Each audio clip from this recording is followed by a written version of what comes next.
உலகெங்கும் வாழும் தமிழ் நெஞ்சங்களுக்கு ரவி நற்றமிழின் இனிய வணக்கம். இன்று இலக்கிய வரிசையில் கவி காலமேக புலவர் அவர்களின் ஒரு பாடலை காண்போம்.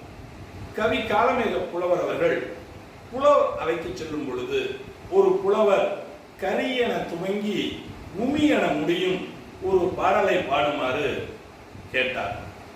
அப்பொழுது அங்கிருந்த ஒரு பெண்பார் புலவர் அவரை நையாண்டி செய்யும் விதமாக சிரித்தார்கள். உடனே கவி காலமேகம் அவர்கள் அவருக்கே உரித்தான பாணியில் கரிக்காய் பொரித்தால் கனிக்காய் தீத்தால் பரிக்காயை பச்சடி பண்ணினான் உருக்கமுள்ள அப்பைக்காய் நெய் துவட்டலாக்கினால் அத்தை மகள் உப்புக்கான் சீச்சி உமி என்று உடனடியாக பாடினார். அதாவது கரியில் துவங்கி உமியில் முடித்தார். இந்த பாடலின் பொருள் மிக எளிமையானது.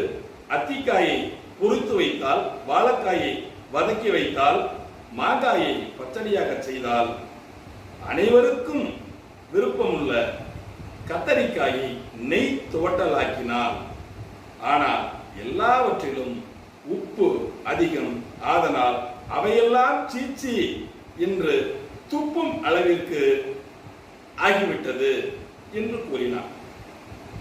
அப்பொழுது அங்கிருந்த பெண்பார் புலவர் வெட்கி தலை குனிந்தார். இந்த பாடலில் இருந்து கவிஞர் அவர்கள் என்ன சொல்கிறார் என்றால்,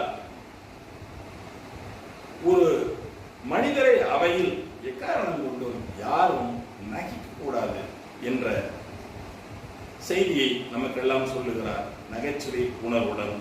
இதை கேட்ட அன்பு தமிழ் நெஞ்சங்களுக்கு வணக்கம். நாளை ஒரு பாடலுடன் சந்திப்போம். நன்றி.